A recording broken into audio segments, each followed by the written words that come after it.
2018, GCN made a hyperbike. A bike that ripped up the rulebook and then burned it. But after that video, a key question remained. Is a hyperbike actually any good? Honestly, we didn't know. So we've gone and built another one. Only this time we're armed with power meters so we can make our tests even more scientific. Our hyperbike is the Ventum 1, a bike that when it was launched back in 2016, it was reputedly 24% faster in the wind tunnel than its next closest competition. It's a bike designed purely with the needs of triathletes in mind, right down to onboard storage. It's a bike that will make cycling's crusty old men in blazers choke on their cucumber sandwiches at the mere sight of it. Ventum has kindly supplied us with this to compare it to. Now, armed with their knowledge of aerodynamics, carbon engineering and the expertise gained from developing the rule-breaking Maverick, the One, they decided to turn their attention to building a road bike. And this, the NS1, is the result. It's a bike that takes aim at the holy trinity of aerodynamics, lightweight and versatility. A true superbike. Yeah, but how will these two very different beasts stack up? We are going to find out by pitting this top-of-the-range One against that top-of-the-range NS1, head-to-head. Yeah. Just one little note though, Si. Yeah? Ventum said that we could change anything we like on the bikes, just not, we can't change the triathlon bars on the One to drop bars. What? Yeah. Really? Yeah.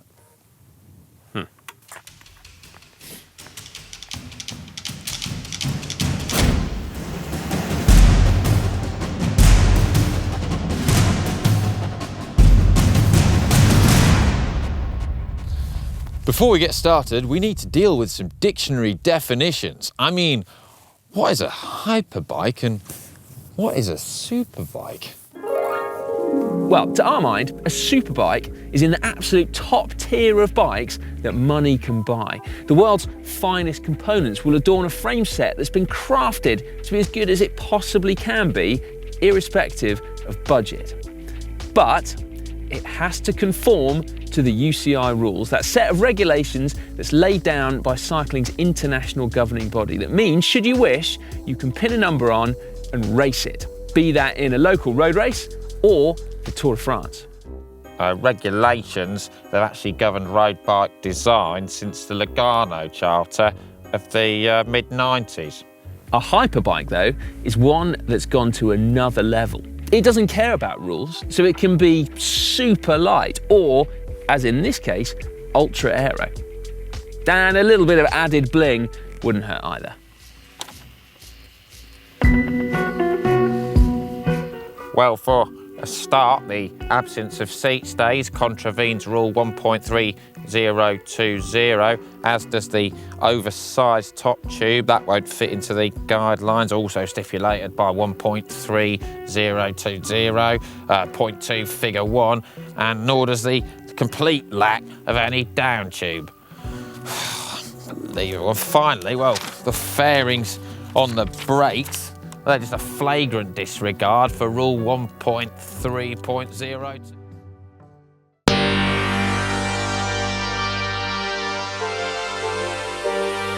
Seriously, what is with that guy?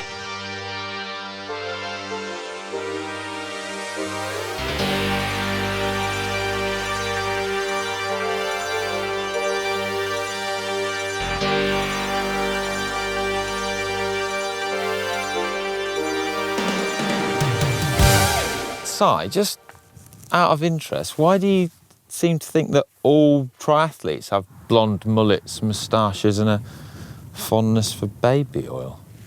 Well, don't they? Well, I guess some of them might. Yeah, exactly. Also, this is significantly better than the alternative. Wow, what was that?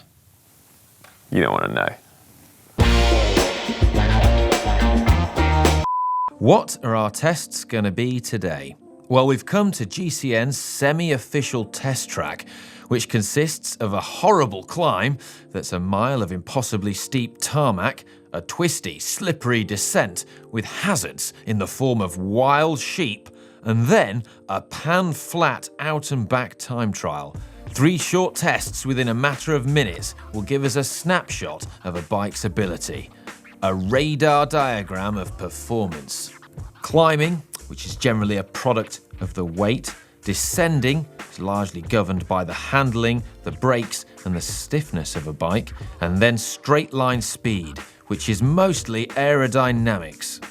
As Ollie mentioned at the beginning, the difference between this video and previous comparison videos is that these bikes have power meters. Now, Ventum recognised the importance of solid data, and they supplied them with Pioneer power meters already fitted, although they are actually an option that you can choose if you're buying from the Ventum website.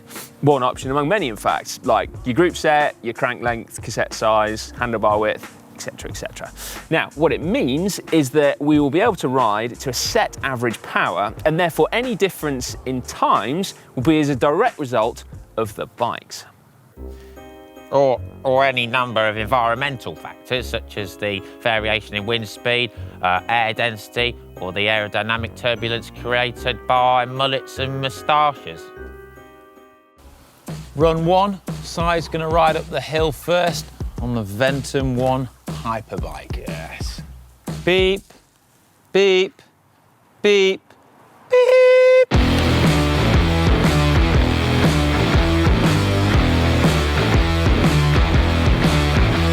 Because this bike is built specifically to optimise aerodynamics, it does mean that the frame set weighs more than on the NS1, which is not surprising in that the NS1 is something of a featherweight, but also because there is a lot of carbon fibre in this giant beam, and that's to make sure that the bike is nice and stiff, even though you've got rid of that down tube, which would otherwise act as a nice brace, forming a triangle. And obviously the same is true at the rear end as well. But however much carbon is in this machine, it certainly seems to be doing its job, because you can't actually tell that bits of this bike are otherwise missing, unlike my moustache. Run 1 on the Superbike. Oh, go.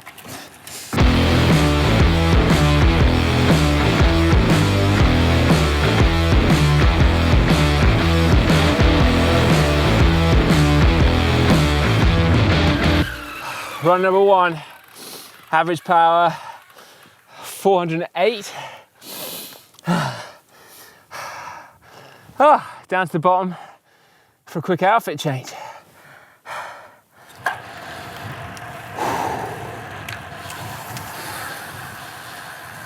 It's not quite so much pain when you've got a power meter on. They look remarkably controlled.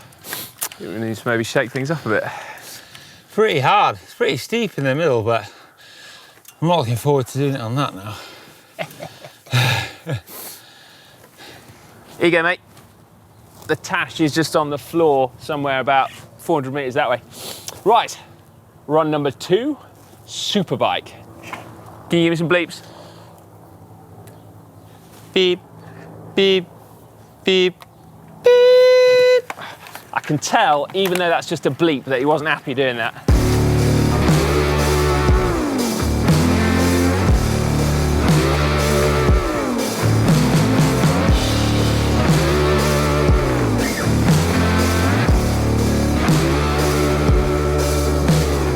Beep, beep, beep, beep.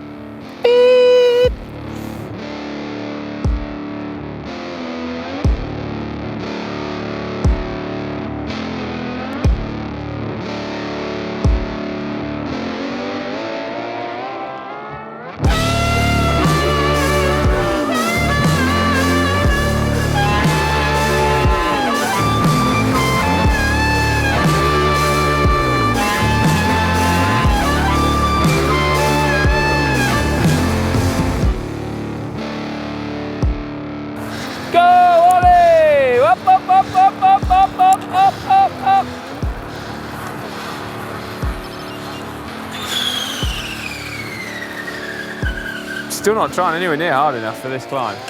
Well, I've got the times on my Wahoo, and just then, 10:10, I did it in. On the one? On the one, and I did a power of 354 watts. On that one, I was 20 seconds quicker, so I did 950. But the power was about the same, so I'm quite pleased with myself. I did 352 watts. So. Nice.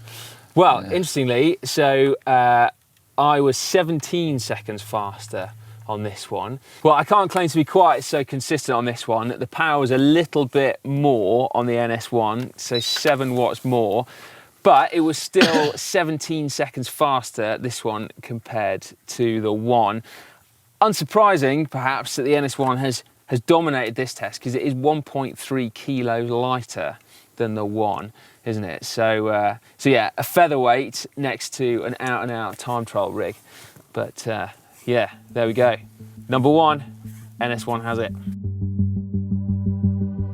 While our triathlon bike is carrying a little bit of extra weight as a result of its exotic aero design, the fact is this NS1 is really pretty light on its own merit.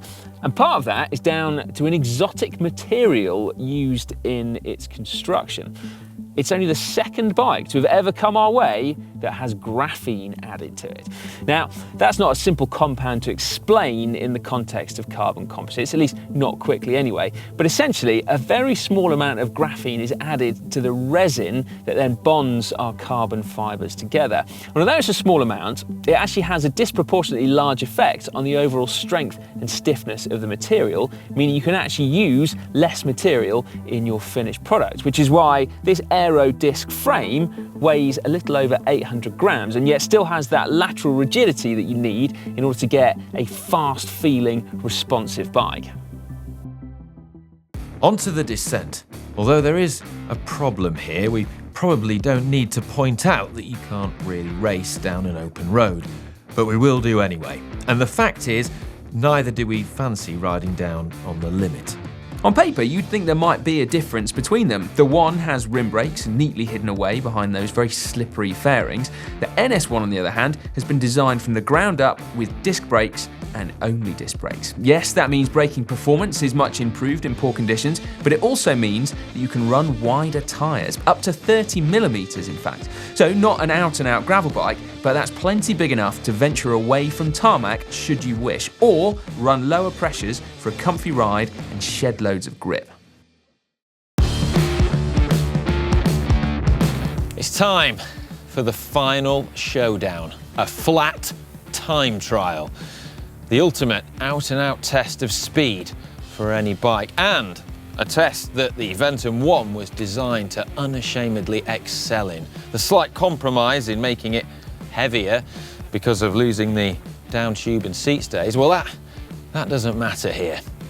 In fact, the only slight issue is that Sire's taken the tri-bars off and put drop bars on. Seriously, Ollie, you have got to let that go, mate. You are going to get me in trouble if you keep going on about it. Yeah, well, I mean, they're probably not going to notice. No. Anyway, this NS1, though, should not be underestimated, because while it might be UCI compliant, Ventum say they spent 500 hours honing the design in CAD, FEA, whatever that is, and CFD, plus a further 40 hours in the wind tunnel to make sure this is as aerodynamic as it possibly could be. Even the fact that the cables are completely hidden is going to save, what, like a watt or two? And when I say completely hidden, I mean completely hidden. I mean, I literally don't know where they are. I'm going to have to take this apart and find out where they've gone. This one looks faster though, doesn't it? Well, I don't know, mate. I really am partial to the red. That is fast. Are you ready? Yeah, beep, beep, beep, beep.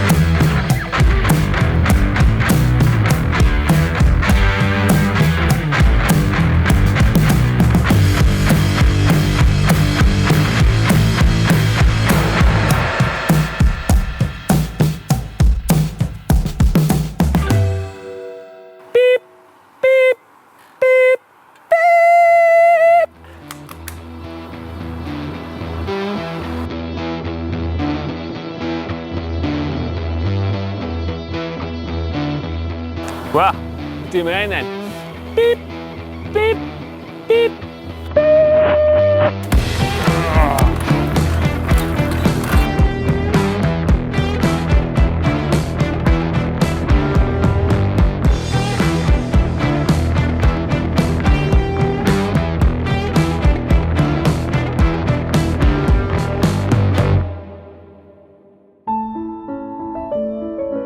You didn't think we'd spend all day outside in the cold by the roadside, did you? We've come inside for a brew. That's right. Now, just to recap the results from our climb, they're on screen now. The question is, how much did our hyperbike manage to recoup on the flat time trial?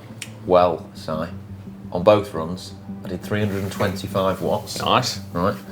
And on the superbike, I did it in 8 minutes, 2 seconds. Okay. On the hyperbike, 7 minutes, 53. So, what, 9 seconds quicker. Nice. Not a huge amount, but, I mean, if you extrapolated that to a 40-kilometre time trial, that'd be pretty significant, I think. Yeah, what, just over a minute, isn't it? Because ours was about 5K. Yeah.